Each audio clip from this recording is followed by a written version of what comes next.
All right, now we're going to talk about technical session number T-20, client-side virtualization.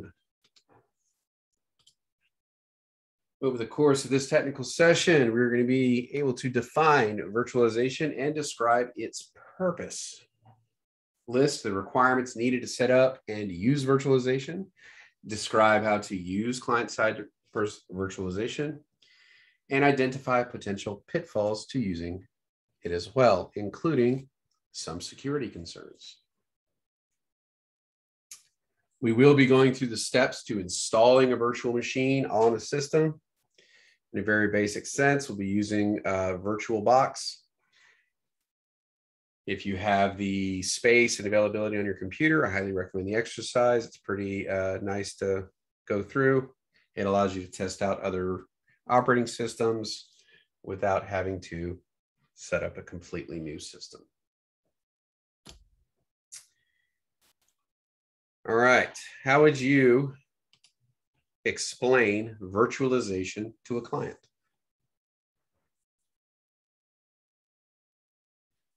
Not to a team member, not to a manager, to a client.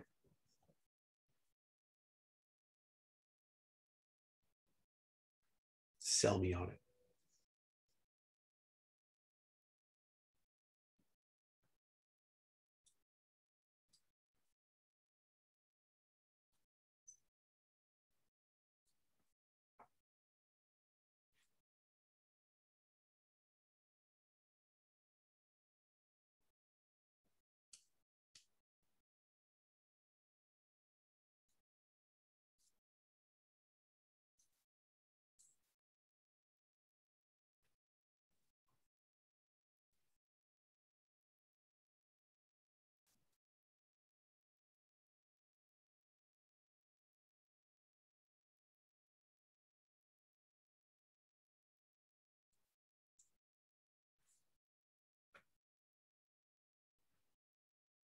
Gives you access without being there. See that?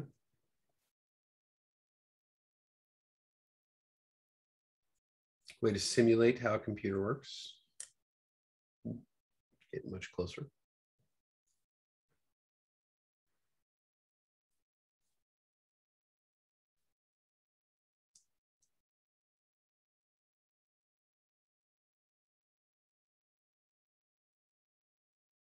You can have access to programs and storage space. It doesn't take up room in a computer, depending on how it's set up. Yeah.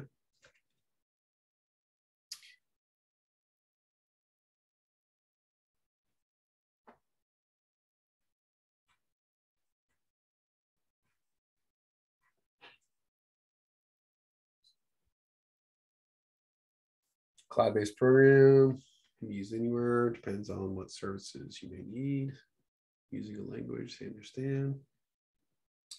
Oh, I would agree with that. Using physical resources on a PC to run virtual machines on a computer.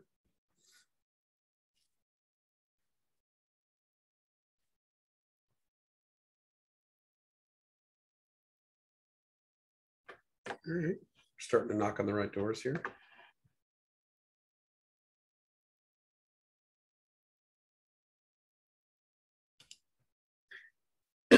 So, kind of an overview, virtualization. So a non-virtualized system, you have your basic hardware, you have your operating system that sits on top of that hardware, and then you have your applications within that operating system. That is how the vast majority of computers work. That's how we interact with them on a day-to-day basis. It is the basic setup for a computer. Virtualization, however, creates what are called containers. So you have your hardware, there's a virtualization layer on top of that, and then you can create containers. Each container would have its own independent operating system, applications, and everything running on independently. And depending on how you set them up, they may or may not be able to interact with each other.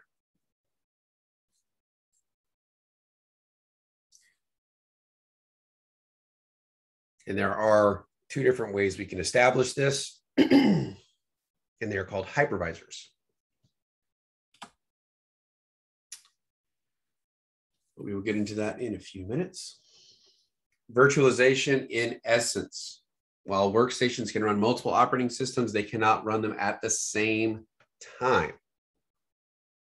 With virtualization, the same workstation can run many different operating systems simultaneously on different virtual machines. So this is different than multi-boot, where you would boot into Linux, and the next time you boot into Mac, and then the next time you boot into Microsoft. With this, depending on the resources you have available, you can have an instance of Microsoft Windows 7 running. You can have an instance of Mac OS. You can have an instance of, Linux Kali running, all at the same time, all up and running, and you can interact with all of them as you see fit. Or you can have other people utilizing those resources on your machine running those instances. So rather than independently running each one, you're running each simultaneously. With virtualization, the same workstation can run many of these OSs simultaneously on each individual instance, like we were just saying.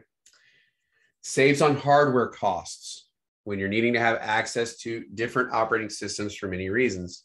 This is great if you're going to be implementing new software, hardware updates, hot fixes, any of these things as they come across. You don't necessarily want to just push it out into the field and hope for the best.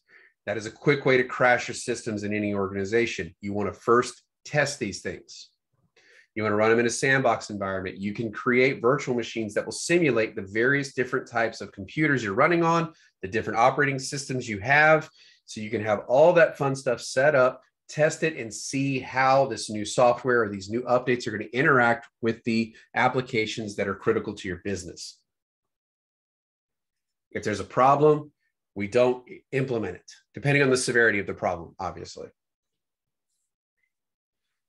If you're working in a support environment and you have a client who has an issue and it seems specific to that operating system associated with that type of hardware, you can simulate that in a virtual environment and see if you can replicate that problem and then try to figure out how to solve it. So it allows you to kind of, rather than trying to figure it out remotely and try to see, if you can guess your way through it, you can actually run a virtual instance of that exact same setup on your computer and then work through it yourself, hands-on, making the process much faster and your solutions much more effective.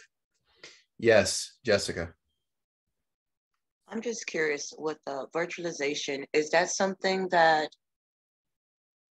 an IT person would have readily available, like as a point of access to, like do testing or to work in that space?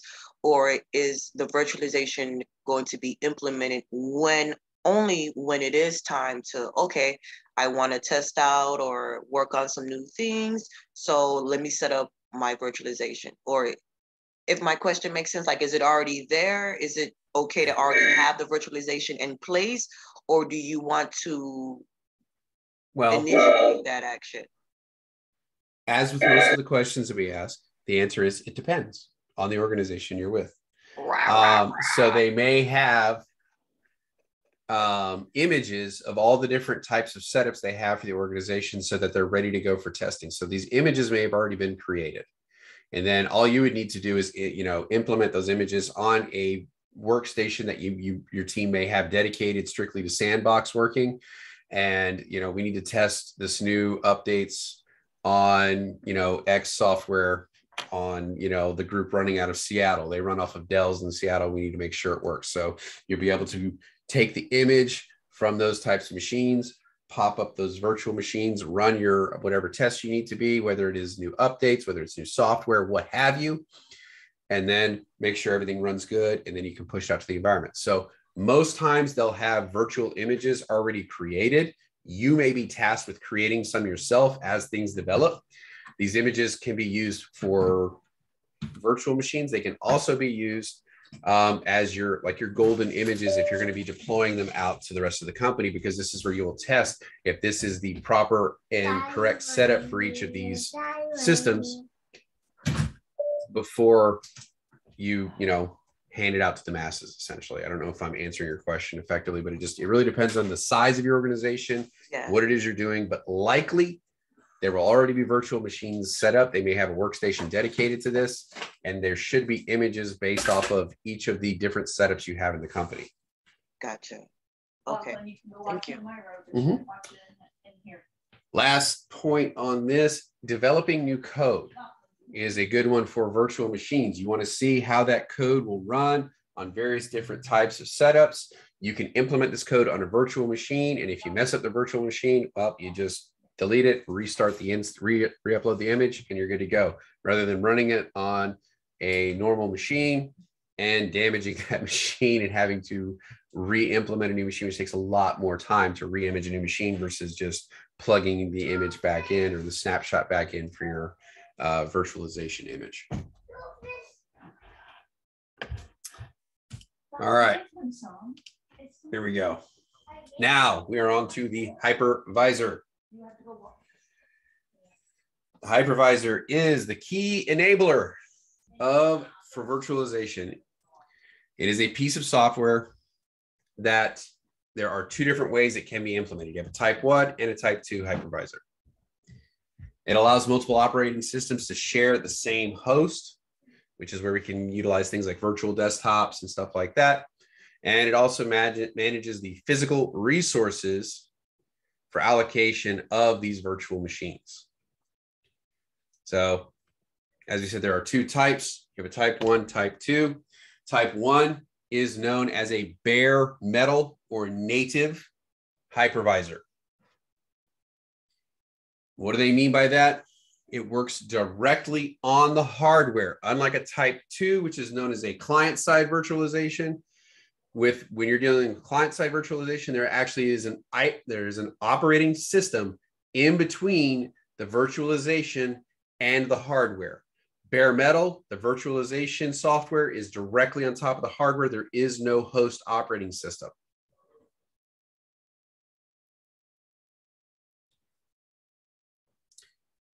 The hypervisor itself essentially works as an operating system for the physical machine, but there is no Microsoft Windows running on it in between the hardware and the virtualization hypervisor. This is faster and more secure than a type 2. It allows you to share and manage the resources between multiple operating systems or different operating systems. Examples of this are MS Hyper-V and Citrix or Zen Server. Has anybody here ever used Citrix? I used to use it all the time. So because we operated off of virtual desktops.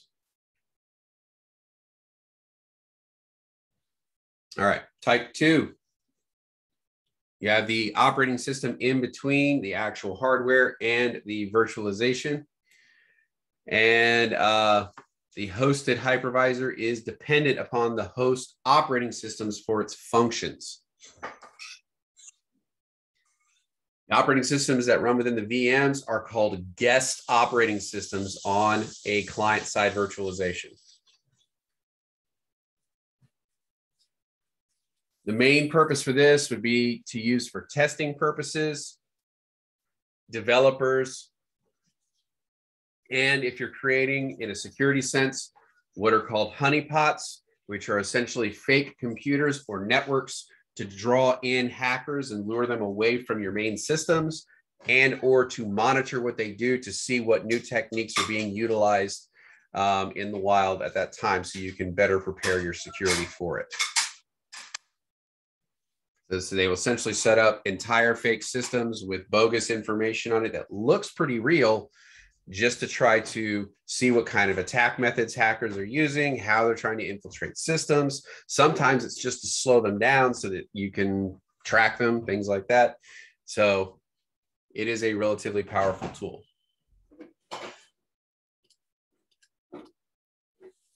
All right, here is kind of a virtual or a visual of what the hypervisor types look like. We have our type 1, where you have the bare metal.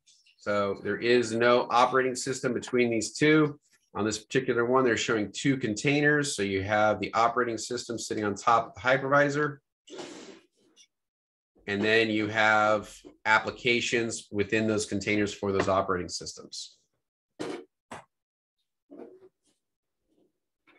Type 2, we have our hardware, and then we have our operating system operating in between the hardware and the hypervisor.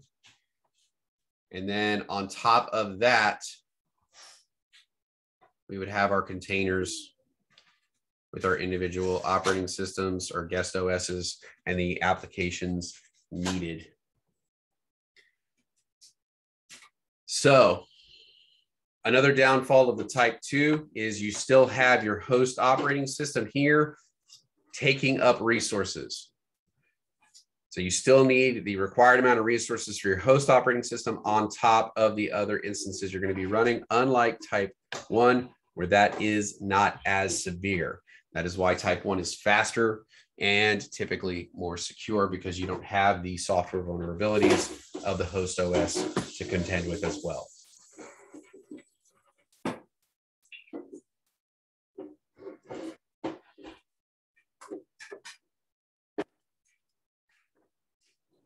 All right. Yes, Cynthia. When would you use a Hypervisor 1 type? Type 1, if you're setting up like if you're using thin clients, like if I had an office with about 50 employees all running data entry or something like that, or a call center, I would rather have all that data stored in a server rather than on each individual computer. So I would set up thin clients, which are significantly less expensive to establish, and have them run virtual desktops off of my hypervisor.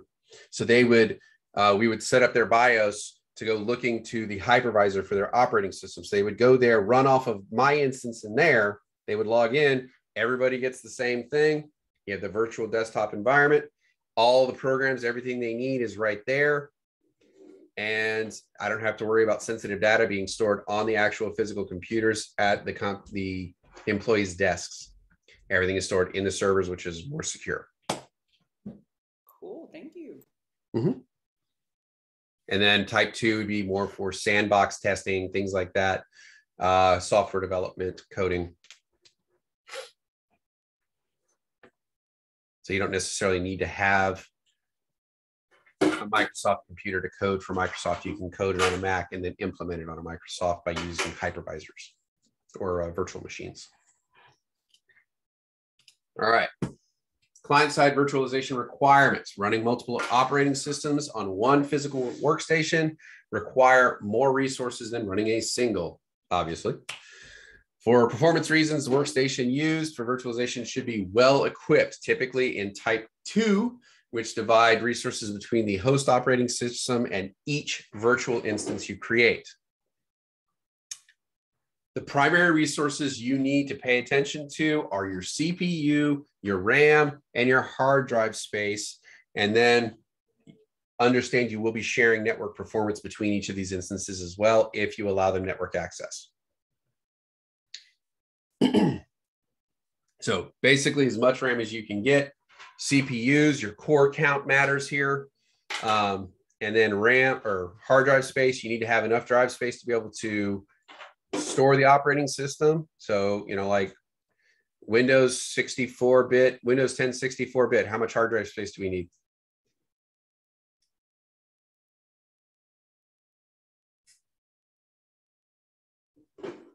Hard drive, not RAM, hard drive. What was the question, Kelly? I'm sorry. Windows 10 64-bit, how much hard drive space do we need? Storage. 20. Very good, Candido, DW, good job. 20 gigs of storage.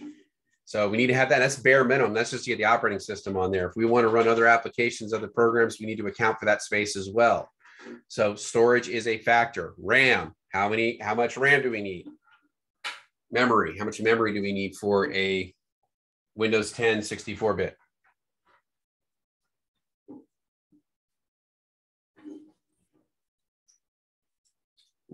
Two gigabits. 2 gigabits of RAM. Or 2 gigs of RAM minimum to run that operating system. So remember, these are minimum requirements. So depending on the type of performance we're wanting to see, we will be able to dedicate these resources to each of these. So for every instance we're going to be running, we need to have the minimum resources at least to be able to run those operating systems. But if we're going to do full tests, we need more resources for each one. So we're going to have to understand how much resources we have and be able to divide that up and chunk that out for each instance, because as these virtual instances are running, those resources, we can't access them any other way. They are tied up.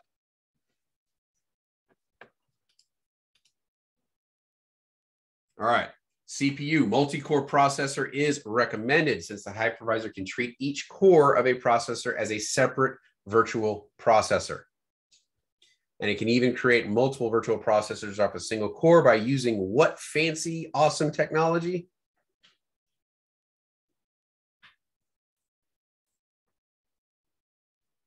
Sorry. Hyperthreading. What were you going to say, Hunter? I was going to ask you to repeat the question.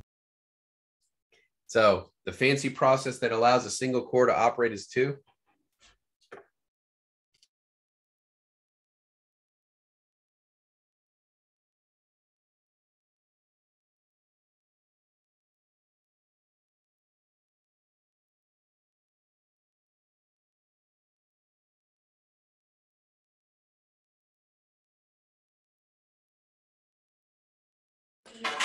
All right, so some hypervisors require the CPU to be specifically designed to support virtualization, Intel VT or AMD. Most cases, it must be enabled in the BIOS. I think we've done this in test out before. Seem to remember we had to go in there and turn that on at one point. So yes, there's a lab for that. Also, memory, always the major concern because RAM is precious.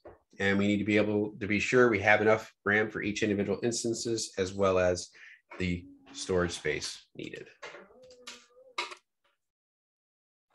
All right, here is the look in the BIOS, which we should have at least seen once or twice in the test out labs as we've gone through.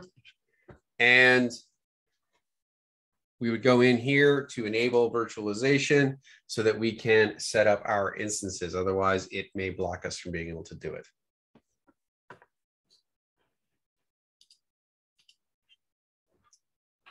All right, requirements, network. Each VM instance can have its own IP address. Hint, hint. You can use this to bypass security if they have IP filtering, because you can implement whatever IP address you want. Remember we were talking about yesterday with MAC filtering? You can do the same thing with when you're creating a virtual machine. You can assign the manual MAC that you want. So you're essentially spoofing a MAC address in order to bypass certain levels of security. It is quite literally as easy as setting up a virtual machine. So that's why when we say it is technically considered a security measure, but is not necessarily one because it is easily bypassed. So for every instance that you create, it also has to have, if you're going to allow it to, the ability to communicate with the network. So you have to create a virtual NIC for every instance that you're creating that you're going to allow to communicate. It doesn't have to be connected to the physical NIC. You can create an internal network just on the computer itself.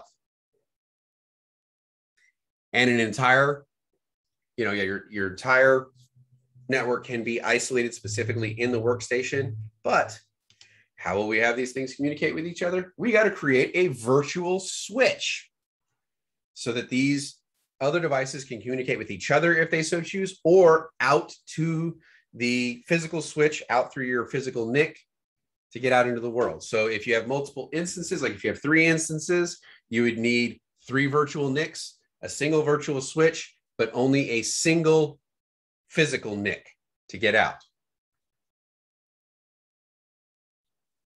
That is important to remember. Because I did receive at least 2 questions on that. If they gave me, you have X amount of VMs, how many virtual NICs, how many virtual switches, how many physical NICs do you need? So every hypervisor has its own way to set up virtual switches and create virtual networks. It's kind of fun to play around with, gives you kind of an understanding of setting up managed, unmanaged switches. You can create virtual LANs where you separate these groups out, where we briefly touched on this, where it's essentially you're creating individual networks all on the same switch. So you can say, you know, Cynthia, me, Aster, Stephen, and DW are all on one network.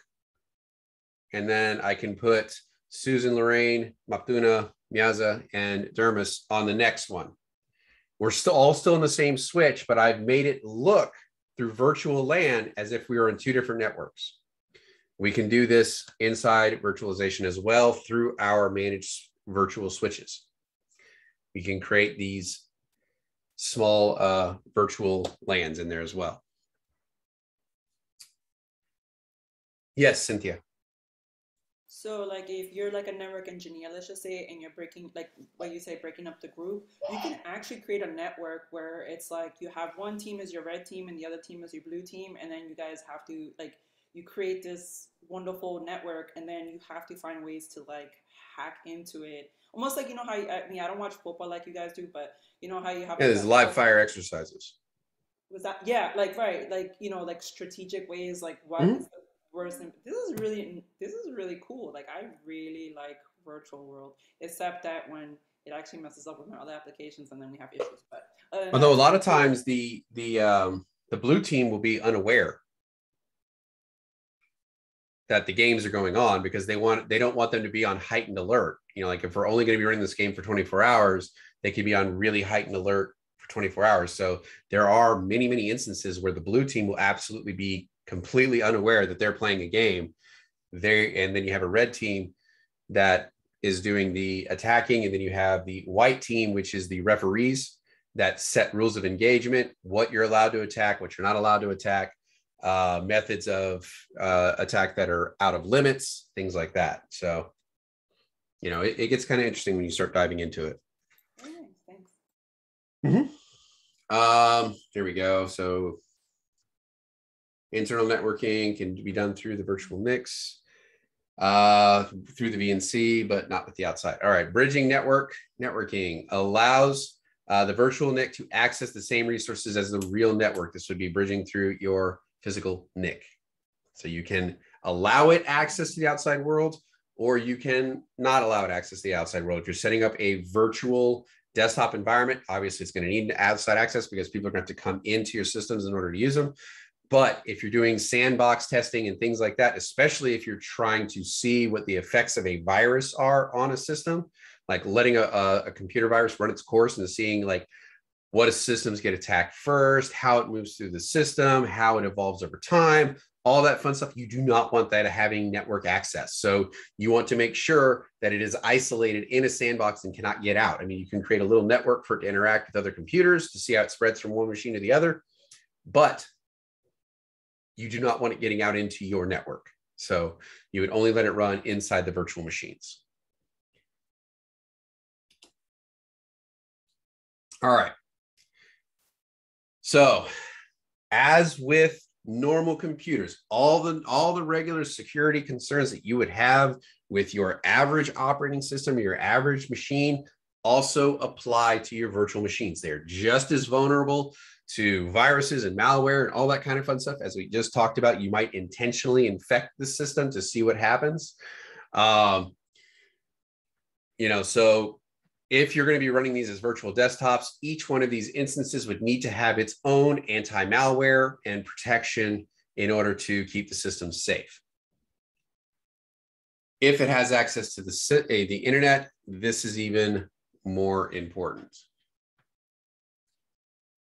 And for each instance that you have running, you need to make sure that not only do you have these systems in place, but they're kept up to date, because I will tell you, it is insane the amount of viruses that are discovered on a daily basis.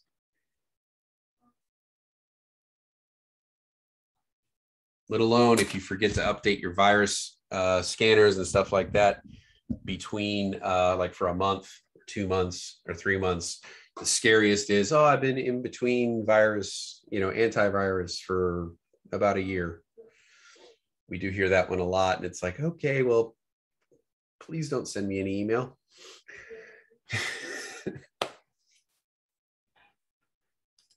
But continuing on, slightly different scenario, you have what is called an emulator. This allows a system to run one type of program on a platform that is different. For example, emulators can be used if you want to run like an Android-based game on a Windows PC, or an old Atari game on a Windows-based PC, or, you know, Sega Genesis on a Mac. You know, like, you can use emulators to create that, but it is very, very slow, and it bogs down resources incredibly to run physical, like these actual emulators. Now, through hypervisors, it makes it a lot easier. And historically speaking, they were used interchangeably, but they are very different things. The hypervisor itself emulates the hardware and presents the virtual hardware to each virtual machine. Hypervisor also supports multiple operating systems, while an emulator appears to work as a specific thing, like a phone. So it will look exactly like, you will see the screen of the phone on there, and it works just like a phone. The only requirement of the emulator is that it is compatible with the host operating system. That's all you need.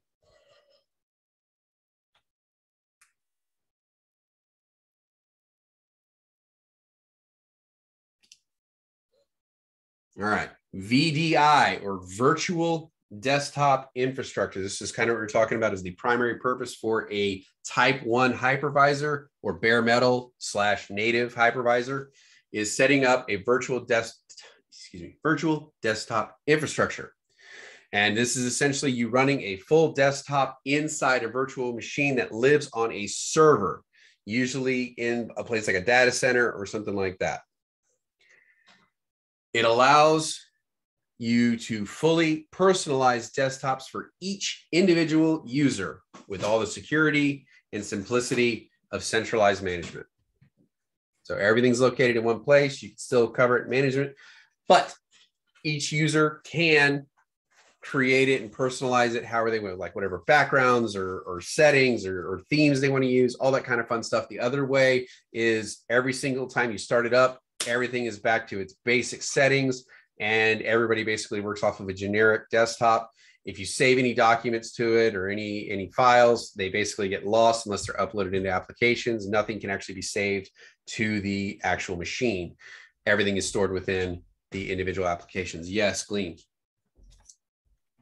This is a star topology, and that the server pretty much works as the main unit for everybody. I mean, you can kind of view it like that, but I mean, it wouldn't really fit this particular scenario, because like these computers could be scattered all across the entire country. Oh, okay. But it's basically just saying all of these computers are essentially thin clients. If you remember our custom configurations, they're stripped down computers. And when we boot them up, their operating system goes, hey, I need you to go to the server in, you know, Columbus, Ohio, to look for my desktop. And here's the IP address to get there. So then it'll go to that IP address, go there, hits that server is okay, here's your desktop you're working off of. So don't get too bogged down in the actual picture here. Yes, that does look like a star topology. If we had a switch in the middle of this, you would be absolutely correct. But this is just kind of showing that all of them are sharing the resources of that main server. So would it be safe to say that this is how supermarkets work? Yes, point of sale machines work almost exactly like this. Because those are essentially stripped down, they're thin clients.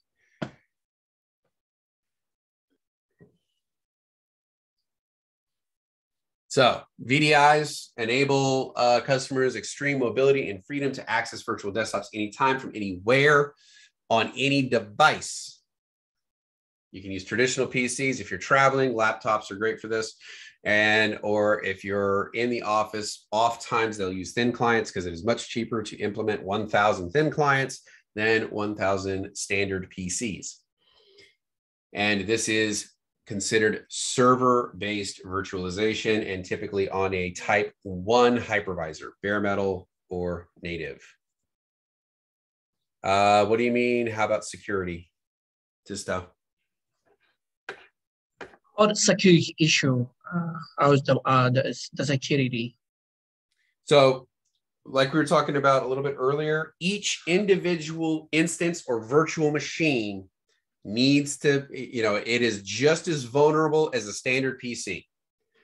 So it needs to be protected like a standard PC. So each virtual instance will need to have its own anti-malware, anti-spyware, all that kind of stuff, as well as the firewall settings need to be established. If you do not take care of the security on the virtual machine, that machine itself can become infected and destroy whatever data is on that machine. Also, there is a greater threat. There are particularly savvy viruses that do what is called VM escape, where they actually find ways to escape outside the virtual machine and infect the main host and or the other systems running. Those are particularly nasty. But typically, it is just the sole virtual instance that is in threat, and you might have to re-image that instance. So each VM virtual machine needs to be treated as its own PC with all the same security you would for a normal computer. Yes, Cynthia. Is this like if I was a developer for one of these virtual VDIs, right? Let's say and I'm in the cloud and I'm doing cloud security.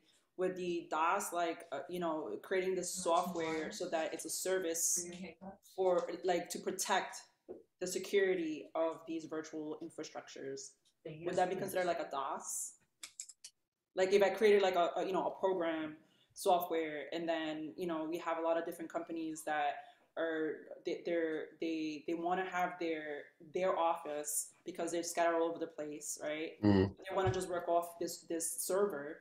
And if a company creates this, desktop, as a service in the cloud, mm-hmm. and I have my team that's constantly updating this program for security, is that how that starts to? Well, if you're handling the security side of it, you might be a security as a service. Oh, security. If you're providing, if you're the provider of everything, and they're just kind of coming to you and renting these instances or hiring you for that, that would be software as a service. Okay. But we will be getting to that when we do cloud this afternoon.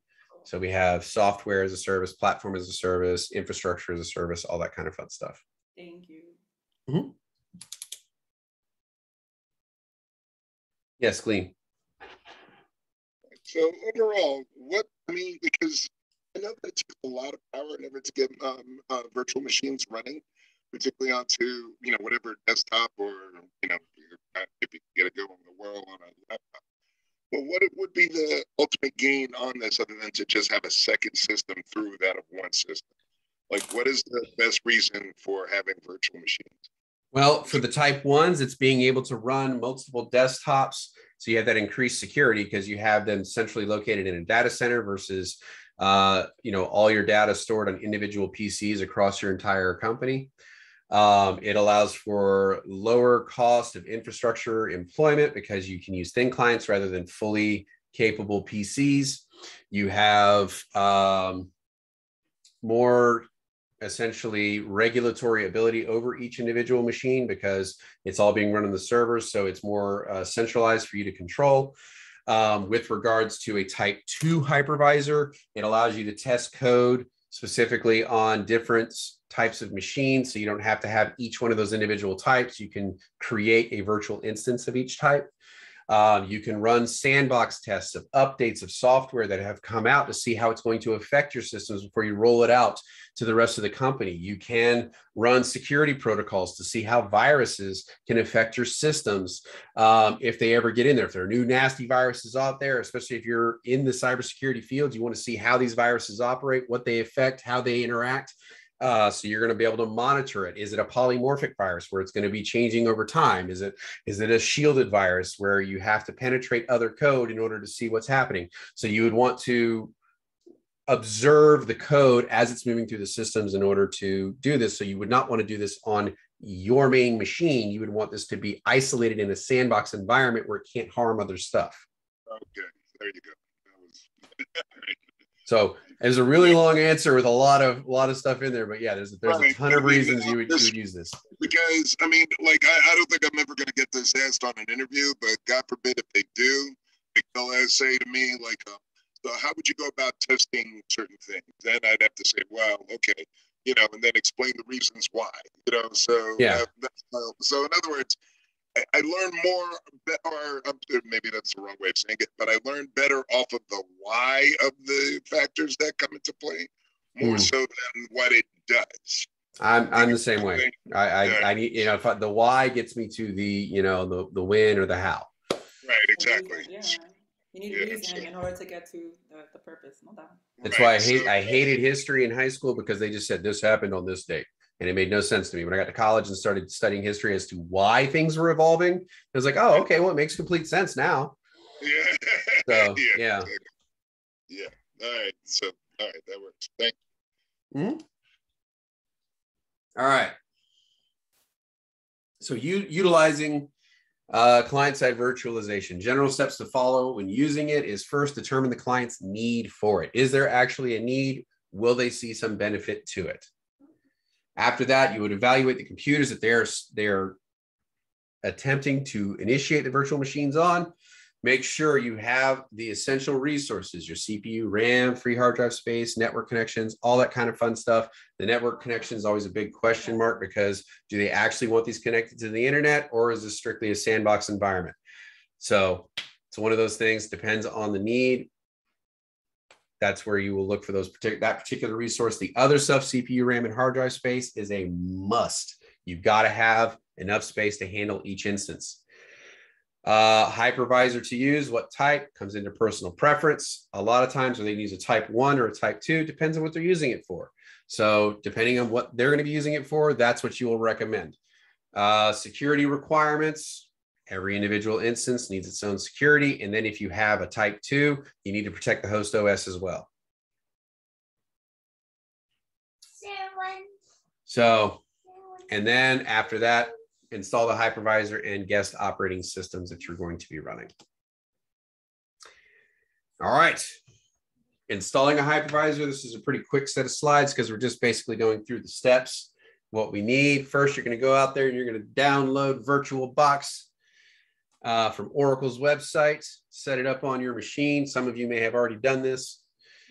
It'll give you this nice little fun icon. You click on the icon. After you get to that, you're going to go to machine, create a new machine.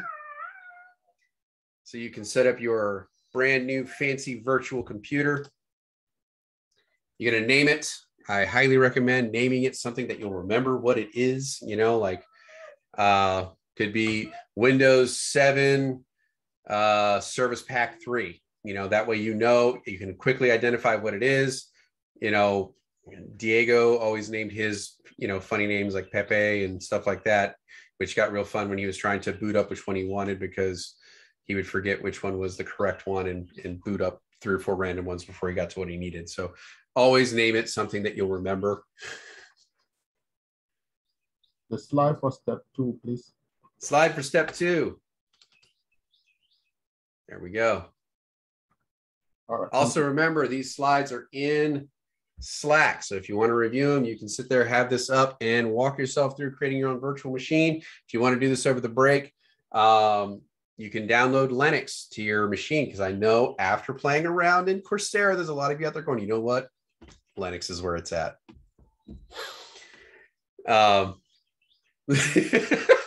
Come on, Mark. But and Linux is a free operating system. It's open source. So all right. It's step 3, name it.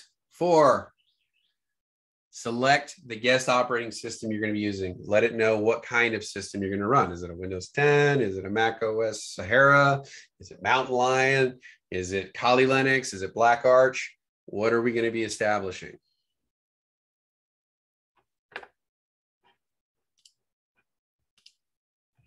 After that, we need to allocate the amount of resources we're going to dedicate to this machine. Understand, when this machine is turned on, those resources will be tied up until that virtual machine is turned off. They will be dedicated to that instance. So you cannot use them for anything else. So we do our resource allocation. We can set up the number of cores we want to dedicate to it. Is it going to have Ethernet, optical drive? Are you going to have, because you can grant it access to physical resources like your DVD-ROM or what have you, if you have them. In here, we can also dedicate other physical resources like a USB drive, shared folders, all kinds of fun stuff. The customization capabilities on this are pretty awesome. So, if you get the chance, I do highly recommend playing around with this, just creating some instances, seeing what you can do, and messing around with the system. And again, it's free. So why not? Costs you nothing, but maybe a few gray hairs if it stresses you out too much. Yeah, that could be my next question. I'm glad you talked about it. But the gray hairs or it being free, which one? No, that it is free. But it is free. Oh, okay. I was just curious.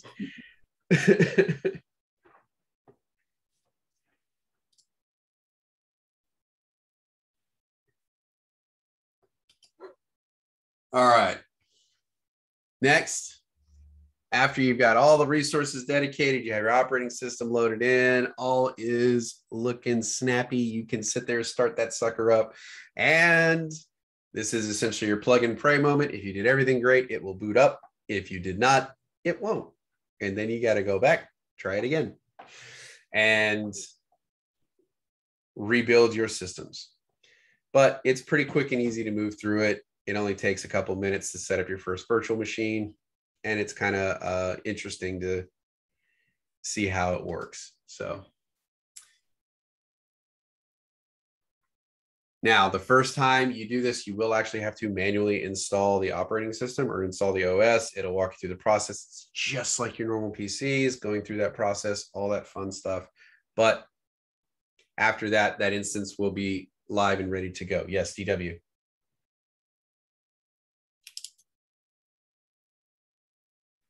If you're talking, you're on mute. All I got is Cityscape, so I can't even tell. No, sorry. Now, my question was about the OSs that you run on the VMs. If you're running multiple OSs of the same manufacturer, like Windows, do you need to get keys for every virtual machine?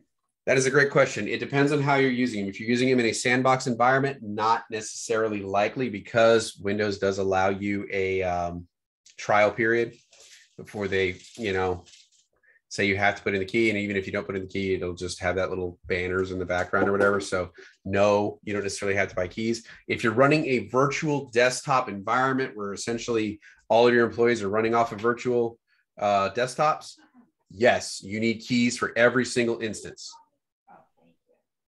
So organizations will buy like Windows keys in bulk. They'll buy like 1,000 keys at a time or something like that, or 100 keys at a time. And yes, you will need one for every single instance that you run on a virtual desktop environment. In a testing environment, no.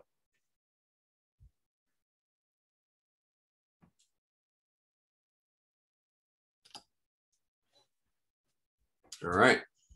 When you are done, this is the most critical step. When you are done playing around with your virtual machine, just like your, typically with your computer, not a problem, DW. Power down your virtual machine so you can free up those resources back to your computer, or if you want to try another virtual machine. So it's only chewing up those resources when it's implemented, with the exception of probably the storage, but the RAM and the CPU will get freed back up to the main system. Make sure you turn it off. If you don't turn it off, those resources are going to continue to be used up, and it's going to slow your systems down. So final step, turn it down, turn it off. Questions?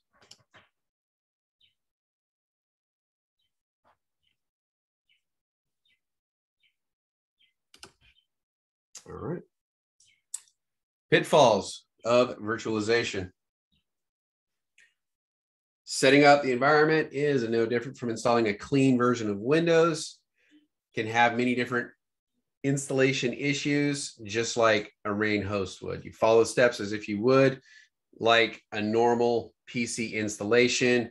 Any issues you would run across in a normal PC installation, you would troubleshoot them essentially the same way as you would a virtual machine. So oftentimes, if there's trouble in the install, you restart the install and you can clean a lot of that up. So another issue is it may use the same system resources as the host. Solution to this is make sure you have enough resources to be able to run all the instances you want. So you have enough to run. If you're going to be running 3 or 4 at a time, make sure you have enough to run 3 or 4 at a time. If you're only going to be running your main operating system and one virtual machine at a time, make sure you have enough for at least both. And then you power down the one and then you can start up another. So this will allow it to run much smoother. Make sure you have secure permissions, firewall, and malware, as well as secure location with regards to your computers. One thing we will get into security, if somebody has physical access to your systems, like physical access to your servers, your computers, all that stuff, they own your systems. So physical security is often something that is neglected with regards to IT, but we will be talking about that more when we get to security. Also, okay, solution, essentially you treat threats and you treat the systems as if they were real systems. You install your anti-malware, your firewalls, all that stuff need to be established on each system and kept up to date in order to protect them. Questions?